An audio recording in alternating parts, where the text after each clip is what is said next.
narito na naman tayo para sa isang napaka-sweet, nakakapanabik at sobrang trending na love story nila Kalingap Jomar at Carla. Ay aking makilala.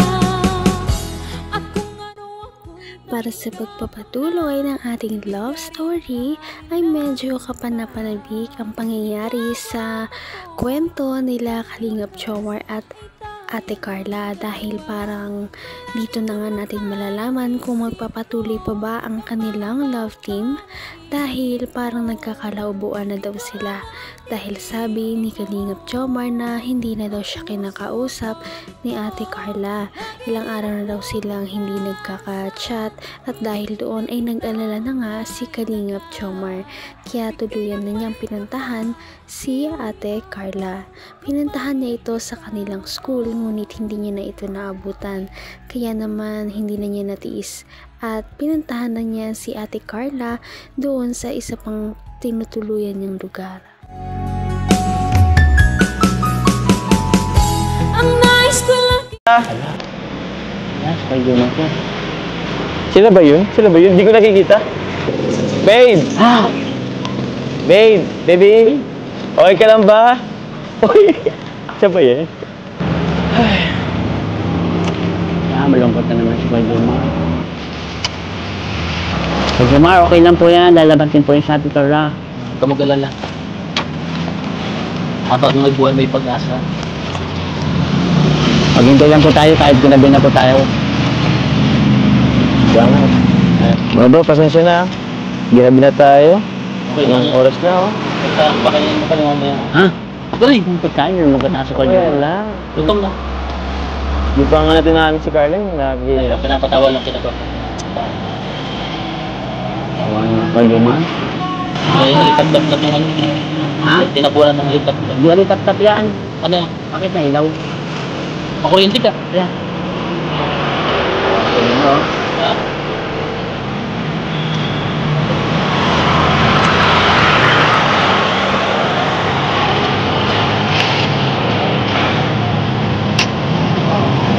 Kumusta ka aking mahal?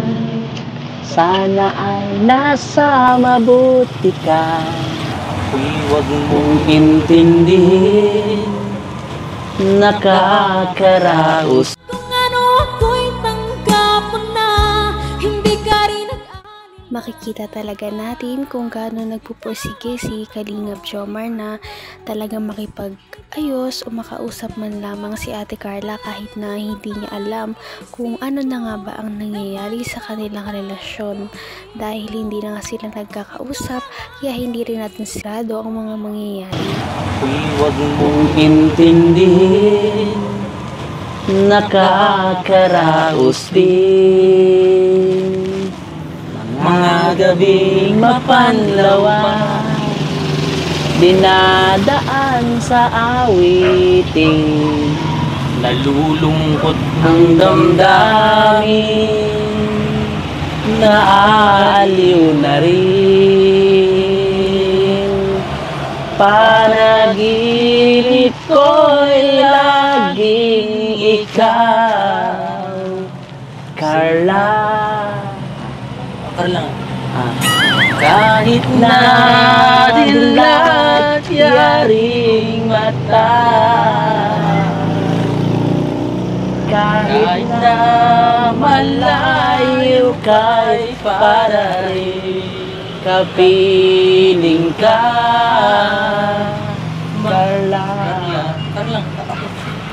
Kumusta ka? Ay, pasin ko na kaya to. Ay, wag. Baka Bakit? Kung may magalit, baka ano? Ano naman to?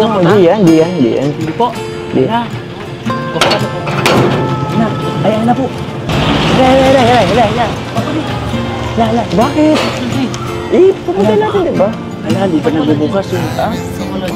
Naman ang bawat panaginip ko, ikaw lang ang tinig. Grabe rin ang determinasyon ni Kalingap Jomar dahil kahit na hindi siya sigurado na lalabasin pa siya ni Ate Carla o di kaya kikitain, ay talagang sinugal niya ang pagkakataon na pumunta doon kahit na walang kasiguraduhan na kakausapin siya ng dalaga.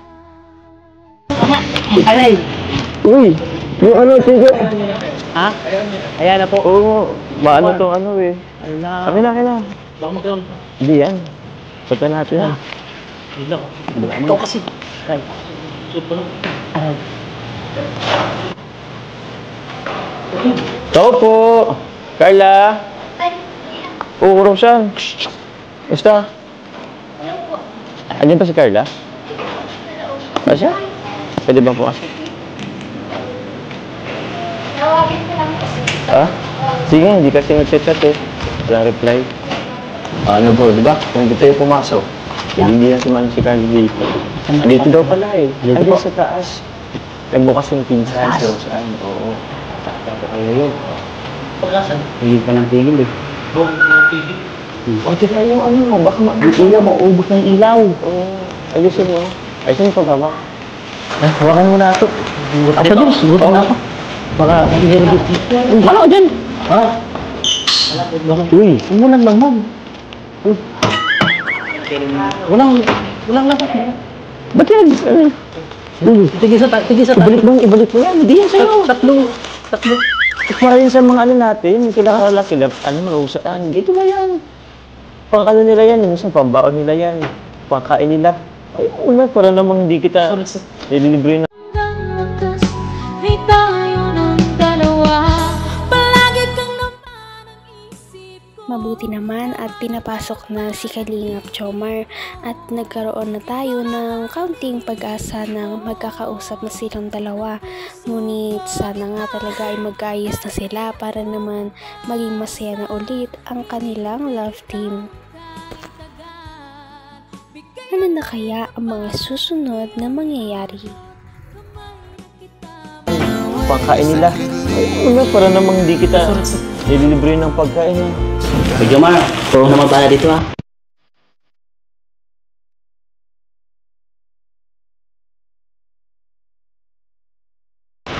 Ganda na bala. Sige. Ayos na ko. Kain muna kami sa labas. Sige. Libre mo na kami.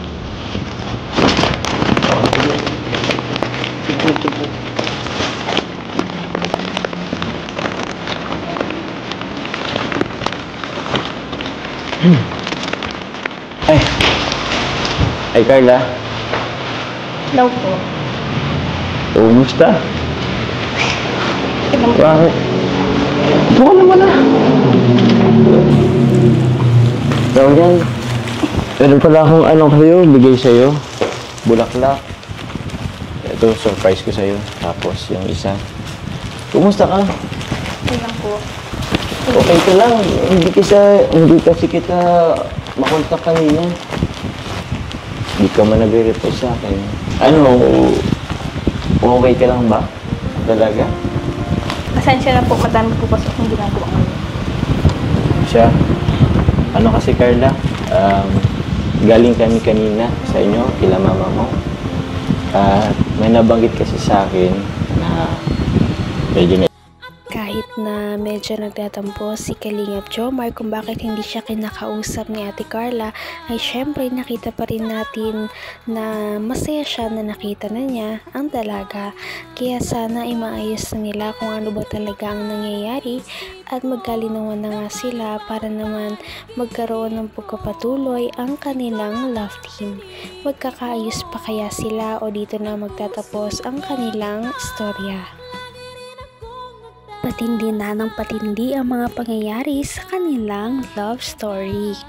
Kaya naman sobrang dami talaga ang kinikilig sa kanilang love story at palaging nag-aabang. Kaya naman sana ay magkatuluyan din ang dalawang ito, si Ate Carla at Kalingap Jomar. Sana din ay patuloy natin silang subaybayan at suportahan para magpatuloy pa ang kanilang love team. Paniguradong hindi lamang ito ang ating aabangan dahil marami pang mga susunod na kilig moments na mangyayari sa kanilang dalawa. Yun lamang at maraming salamat sa pananood. Bye!